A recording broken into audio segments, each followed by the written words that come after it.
ನಮಸ್ತೆ ಎಲ್ರಿಗೂ ನಮ್ಮ ಚಾನಲ್ಗೆ ಮತ್ತೊಮ್ಮೆ ನಿಮ್ಮೆಲ್ಲರಿಗೂ ಸ್ವಾಗತ. ಇವತ್ತಿನ ವಿಡಿಯೋದಲ್ಲಿ ಪನ್ನೀರಿಂದ ಒಂದೊಳ್ಳೆ ಕುರ್ಮಾ ಮಾಡೋದು ತೋರಿಸ್ಕೊಡ್ತಾ ಇದ್ದೇನೆ. ಇದು ಚಪಾತಿಗೆ, ದೋಸೆಗೆ, ಪೂರಿಗೆ, ಅದೇ ರೀತಿ ರೊಟ್ಟಿಗೂ ಕೂಡ ತುಂಬ ಚೆನ್ನಾಗಿರ್ತದೆ. ತುಂಬ ಸರಳವಾಗಿ ಮಾಡ್ಕೋಬೋದು. ಖಂಡಿತ ಮನೆಯಲ್ಲಿ ನೀವು ಈ ರೆಸಿಪಿನ ಟ್ರೈ ಮಾಡಿ. ಮೊದಲನೇ ಸಲ ಏನಾದರೂ ನಮ್ಮ ಚಾನಲ್ಗೆ ವಿಸಿಟ್ ಮಾಡಿದರೆ ಚಾನಲನ್ನು ಸಬ್ಸ್ಕ್ರೈಬ್ ಮಾಡ್ಕೊಳ್ಳಿ. ಅದೇ ರೀತಿ ವಿಡಿಯೋಗೊಂದು ಲೈಕ್ ಮಾಡೋದನ್ನು ಮರಿಬೇಡಿ. ಈ ಪನ್ನೀರ್ ಕುರ್ಮಾ ಮಾಡ್ಕೊಳ್ಳೋದಕ್ಕೆ ಮೊದಲಿಗೆ ನಾನಿಲ್ಲಿ 1 ಹಿಡಿ ಆಗುವಷ್ಟು ಕೊತ್ತಂಬರಿ ಸೊಪ್ಪನ್ನು ತೊಗೊಂಡಿದ್ದೇನೆ. ಅದೇ ರೀತಿ ಒಂದು ದೊಡ್ಡ ಗಾತ್ರದ ಈರುಳ್ಳಿಯನ್ನು ದೊಡ್ಡ ದೊಡ್ಡ ಪೀಸ್ಗಳಾಗಿ ಕಟ್ ಮಾಡ್ಕೊಳ್ಳಿ.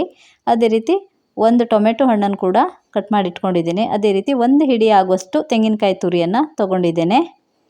ಇವಾಗ ಇದಕ್ಕೆ 1 ಸ್ಪೂನ್ ಆಗುವಷ್ಟು ಮೆಣಸಿನಕಾಳು ಪೆಪ್ಪರನ್ನು ಸೇರಿಸ್ಕೋಬೇಕು. ಇವಾಗ ಇದಕ್ಕೇ 1 ಹಿಡಿ ಆಗುವಷ್ಟು ಗೋಡಂಬಿಯನ್ನು ಸೇರಿಸ್ಕೊಳ್ತಾ ಇದ್ದೇನೆ. ಇವಾಗ ಇದೆಲ್ಲವನ್ನು ಮಿಕ್ಸಿಯಲ್ಲಿ ರುಬ್ಕೋಬೇಕು.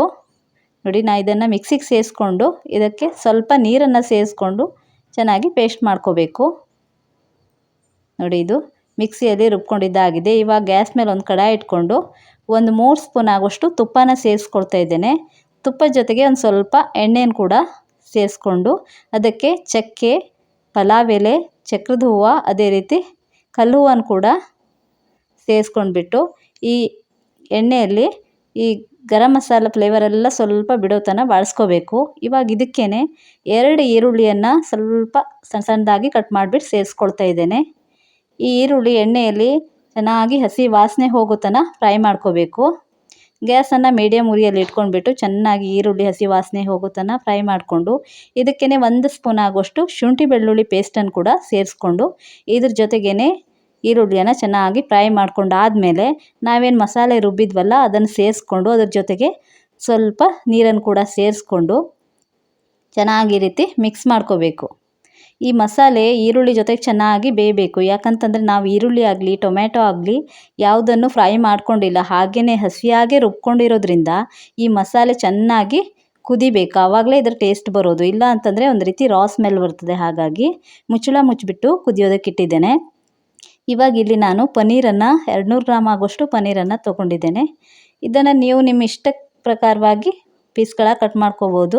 ನಾನಿಲ್ಲೊಂದು ಸ್ವಲ್ಪ ಸಣ್ಣ ಸಣ್ಣ ಪೀಸ್ಗಳಾಗಿ ಕಟ್ ಮಾಡ್ಕೊಳ್ತಾ ಇದ್ದೇನೆ. ಈ ರೀತಿ ಪನ್ನೀರನ್ನು ಕಟ್ ಮಾಡ್ಕೊಂಡಿದ್ದಾಗಿದೆ. ಎಷ್ಟು ಚಿಕ್ಕ ಪೀಸ್ ಬೇಕು ಅಥವಾ ದೊಡ್ಡ ಪೀಸ್ ಬೇಕು ನಿಮ್ಗೆ ಇಷ್ಟವಾದಂಥ ರೀತಿಯಲ್ಲಿ ಕಟ್ ಮಾಡ್ಕೊಳ್ಳಿ. ನಾನೊಂಚೂರು ಸಣ್ಣ ಸಣ್ಣ ಪೀಸ್ಗಳಾಗಿ ಇದನ್ನು ಕಟ್ ಮಾಡ್ಕೊಳ್ತಾ ಇದ್ದೇನೆ. ಇವಾಗ ಪನ್ನೀರ್ ಕೂಡ ಕಟ್ ಮಾಡಿಟ್ಕೊಂಡಿದ್ದಾಗಿದೆ. ಇದನ್ನು ಒಂದು ಪ್ಲೇಟಿಗೆ ಸೇರಿಸ್ಕೊಳ್ತಾ ಇದ್ದೇನೆ.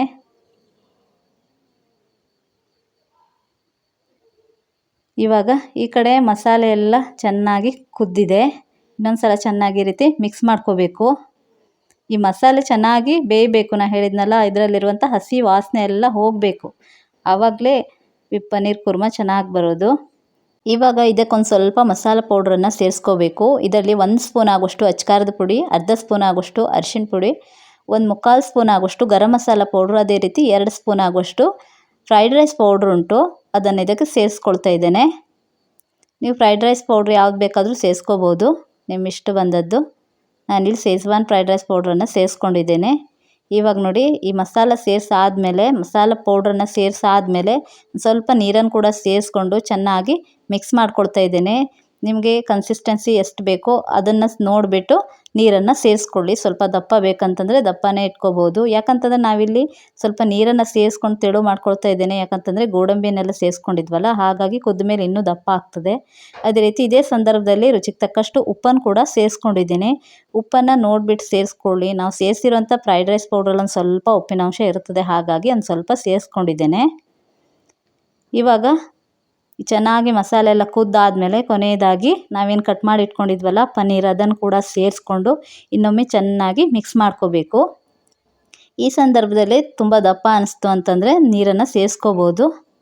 ಒಂದು ಸ್ವಲ್ಪ ದಪ್ಪ ಅನ್ನಿಸ್ತು, ಹಾಗಾಗಿ ಪುನಃ ಒಂದು ಸ್ವಲ್ಪ ನೀರನ್ನು ಪುನಃ ಸೇರಿಸ್ಕೊಂಡು ಕನ್ಸಿಸ್ಟೆನ್ಸಿನ ಸರಿಯಾಗಿ ಸೆಟ್ ಮಾಡ್ಕೊಳ್ತಾ ಇದ್ದೇನೆ. ಇವಾಗ ಈ ರೀತಿ ಚೆನ್ನಾಗಿ ಮಿಕ್ಸ್ ಮಾಡ್ಕೊಂಡಾದಮೇಲೆ ಮುಚ್ಚಳ ಮುಚ್ಚಿಬಿಟ್ಟು ಒಂದು ಸ್ವಲ್ಪ ಹೊತ್ತು ಕುದಿಯೋದಕ್ಕೆ ಬಿಡಬೇಕು. ಯಾಕಂತಂದರೆ ಈ ಪನ್ನೀರೆಲ್ಲ ಸ್ವಲ್ಪ ಬೇಯಬೇಕಲ್ವ, ಹಾಗಾಗಿ ಮುಚ್ಚಳ ಮುಚ್ಚಿಬಿಟ್ಟು ಇಡ್ತಾ ಇದ್ದೇನೆ.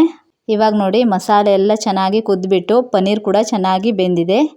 ಇವಾಗ ಪನ್ನೀರ್ ಕುರ್ಮಾ ರೆಡಿ ಆಯಿತು. ಬಿಸಿ ಬಿಸಿ ಆದಂಥ ಪನ್ನೀರ್ ಕುರ್ಮಾ ಮೃದುವಾದಂಥ ಚಪಾತಿ ಜೊತೆಗಿರ್ಬೋದು, ದೋಸೆ, ಪೂರಿ, ಅಕ್ಕಿ ರೊಟ್ಟಿ ಕೂಡ ತುಂಬ ಚೆನ್ನಾಗಿರ್ತದೆ. ನೀವು ಖಂಡಿತ ಈ ರೆಸಿಪಿನ ಒಮ್ಮೆ ಟ್ರೈ ಮಾಡಿ, ಖಂಡಿತ ನಿಮ್ಗೆ ಇಷ್ಟ ಆಗುತ್ತೆ. ಅದೇ ರೀತಿ ಇಡ್ಲಿ ಜೊತೆ ಕೂಡ ಇದನ್ನು ಸರ್ವ್ ಮಾಡ್ಬೋದು. ನಮ್ಮ ಮನೇಲಿ ಇಡ್ಲಿ ಸಹ ಮಾಡಿದರು ಚಪಾತಿ ಜೊತೆಗೆ, ಹಾಗಾಗಿ ಇಡ್ಲಿ ಜೊತೆ ಕೂಡ ಇಷ್ಟಪಡೋರು ಇಡ್ಲಿ ಜೊತೆ ಕೂಡ ಹಾಕ್ಕೊಂಡು ತಿಂದರು. ನೀವು ಕೂಡ ಮನೆಯಲ್ಲಿ ಈ ಪನ್ನೀರ್ ಕುರ್ಮಾ ರೆಸಿಪಿನ ಟ್ರೈ ಮಾಡಿ ಟೇಸ್ಟ್ ಹೇಗೆ ಬಂತು ಅಂತ ಕಮೆಂಟಲ್ಲಿ ತಿಳಿಸೋದನ್ನು ಮರಿಬೇಡಿ. ವಿಡಿಯೋ ಇಷ್ಟ ಆದರೆ ವಿಡಿಯೋಗೊಂದು ಲೈಕ್ ಮಾಡಿ. ಅದೇ ರೀತಿ ನಮ್ಮ ಚಾನಲನ್ನು ಸಬ್ಸ್ಕ್ರೈಬ್ ಮಾಡೋದನ್ನು ಮರಿಬೇಡಿ. ಫೇಸ್ಬುಕ್ಕಲ್ಲಿ ನೋಡ್ತಾ ಇದ್ದರೆ ನಮ್ಮ ಫೇಸ್ಬುಕ್ ಪೇಜನ್ನು ಕೂಡ ಫಾಲೋ ಮಾಡಿ. Thank you for watching.